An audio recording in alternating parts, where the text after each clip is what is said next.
بسم الله الرحمن الرحيم. هنتكلم عن ماتش الاهلي والهلال السوداني. خساره مستحقه للنادي الاهلي. الاهلي النهارده ما يستاهلش ان هو يكسب او حتى يتعادل.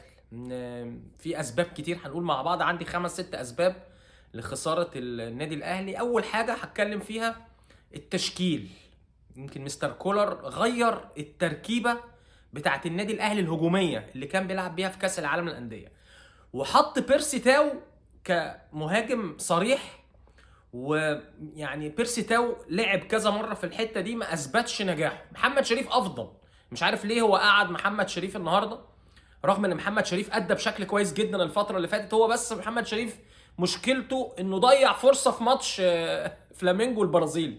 يعني فرصه ضيعها في ماتش فلامينجو البرازيلي فقعده. لكن محمد شريف هو اللاعب الوحيد في النادي الاهلي اللي يقدر يلعب في المهاجم الصريح حاليا بعد رحيل حسام حسن. بيرسي تاو ما يقدرش يعملها بشكل كويس، اللي هو المهاجم رقم 9 اللي هو بيلعب جوه ال 18 جوه الصندوق. نفس القصه شادي حسين برضو ما يقدرش يعملها زي محمد شريف. فلازم محمد شريف، النادي الاهلي ما اشتراش مهاجم او ما جابش مهاجم زي ما قال في فتره انتقالات الشتويه في يناير، فمحمد شريف لازم هو اللي يلعب. عدم البدء بمحمد شريف النهارده قلل الخطوره الهجوميه للنادي الاهلي او العمق الهجومي للنادي الاهلي اللي هو المتواجد جوه ال 18. بيرسي تاو يلعب تحت الفيرود، يلعب جناح ناحيه اليمين، يلعب جناح ناحيه الشمال، يلعب مركز 9.5 اللي هو تحت الفيرود، يبقى فيرود ساقط. لكن انا شايف من وجهه نظري النهارده ان سبب رئيسي لخساره النادي الاهلي عدم البدء بمحمد شريف ومعاقبته على الفرصه اللي ضيعها في ماتش فلامينجو البرازيلي. وكل المهاجمين بتضيع، لكن بيرسي تاو ما ينفعش يا جماعه يلعب في الحته دي. ده رقم واحد. تاني حاجه، بيرسي كولر غير التركيبه الهجوميه للنادي الاهلي. يعني ايه اللي كان بيلعب بيها في كاس العالم؟ الاهلي كان بيلعب ازاي؟ قفشه. وقفشه على فكره وجوده مهم جدا في الملعب، ان قفشه بينظم اللعب بتاع النادي الاهلي. راجل كبلاي ميكر كده في نص الملعب، صانع العاب، بينظم لعب هو حلقه الوصل ما بين النص والهجوم. النهارده غير التركيبه الهجوميه. كولر كان دايما في كاس العالم كان احسن تشكيله هجوميه للنادي الاهلي: حسين الشحات ناحيه اليمين، احمد عبد القادر ناحيه الشمال، قفشه في العمق في نص الملعب قدام حمدي فتحي وديانك، ومحمد شريف. هو النهارده شقلب القصه، راح مقعد محمد شريف وملاعب بيرسي تاو ومش عارف حط طاهر محمد طاهر ودخل حسين الشحات فين وعبد القادر ومش عارف لخبط. عدم وجود محمد شريف النهارده وقفشه من بدايه المباراه خلى اداء النادي الاهلي مش كويس. ثانيا، السبب الثاني من وجهه نظري، انا قلت التشكيل السبب الاول، السبب الثاني من وجهه نظري الروح العاليه جدا والتركيز الشديد جدا من فريق الهلال السوداني. النهارده فريق الهلال السوداني كان مركز بشكل كبير جدا، وكانوا هايلين بصراحه معظم فترات المباراه في النواحي الدفاعيه والناحيه الهجوميه.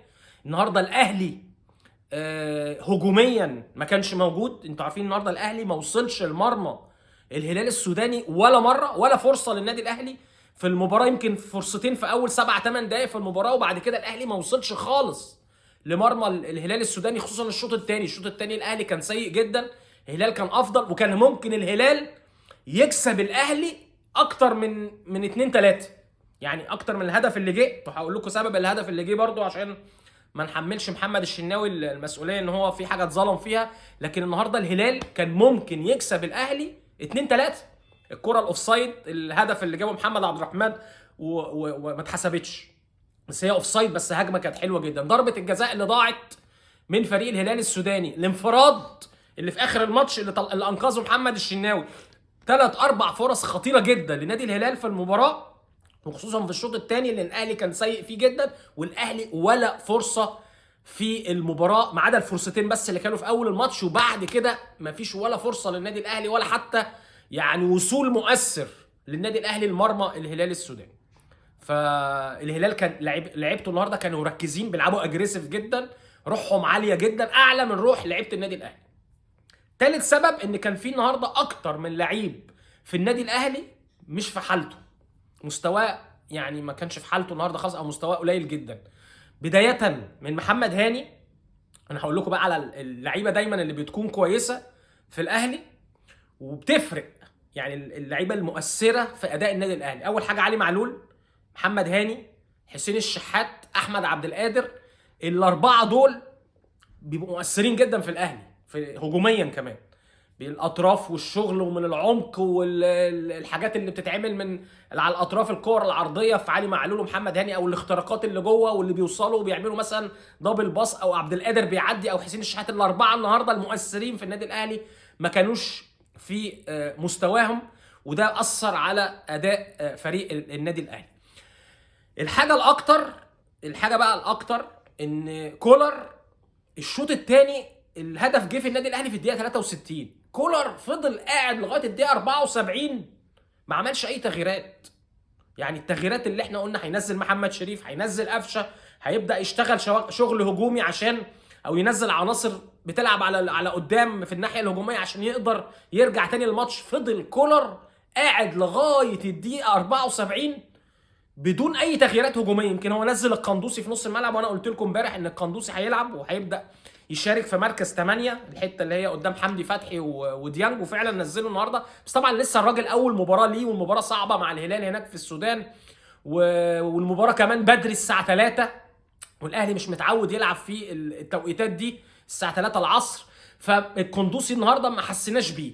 لكن تغييرات كولر النهارده متاخره جدا. يعني كولر فضل لغايه الدقيقه 74 عقبال ما عمل التغييرات، وبدا فريق خلاص الهلال السوداني بعد ما ادى بشكل كويس جدا وتقدم بهدف وضيع كذا فرصه. زي ما قلت لكم النتيجه كانت ممكن تبقى اكبر من كده، بدا خلاص يموت المباراه في الاخر، واللعيبه تقع ويضيعوا وقت ويهدوا رتم الماتش، وده اللي نجحوا فيه. كان خلاص الربع ساعه الاخيره يعني محمد شريف ما لحقش يعمل حاجه، محمد قفشه ما لحقش يعمل حاجه. حتى النهارده علي معلول اللي خرج ونزل مكانه محمد اشرف الظهير الايسر الشاب ما لحقوش يعملوا حاجه. كانت تغييرات كولر، تدخله في الماتش وتدخله في التغييرات متاخر جدا جدا جدا جدا. النهارده كان لازم لما هو شاف اداء النادي الاهلي في الشوط الثاني بعد 10 دقائق من الشوط الثاني اداؤه سيء، وبعدين راح الاهلي داخل فيه جون، كان لازم يعمل تغييرات عشان يلحق الماتش. لكن هو اتاخر، والهلال قدر يتحكم في اخر 10 دقائق ربع ساعه ويستهلك الوقت، وبالتالي الاهلي ما قدرش يعمل اي حتى هجمه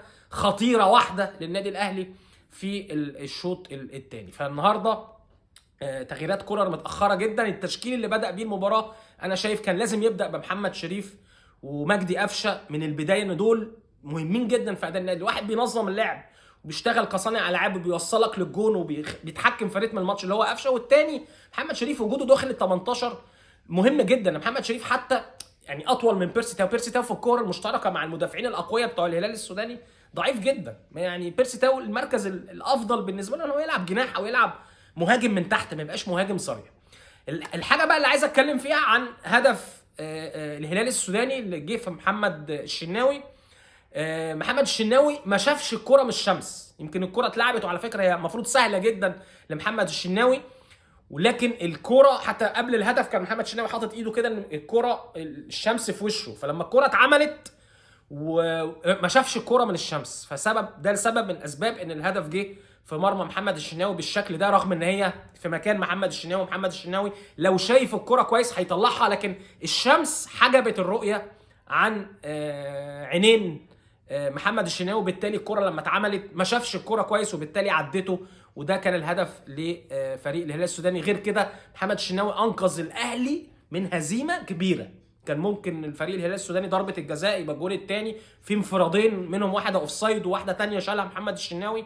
لكن هو الهدف اللي جه في النادي الاهلي طبعا هو مسؤوليه محمد الشناوي، لكن انا بقول لكم محمد الشناوي ما شافش الكوره، ان الكوره كانت الشمس في وشه وبالتالي ما شافش الكوره وعدت في المرمى.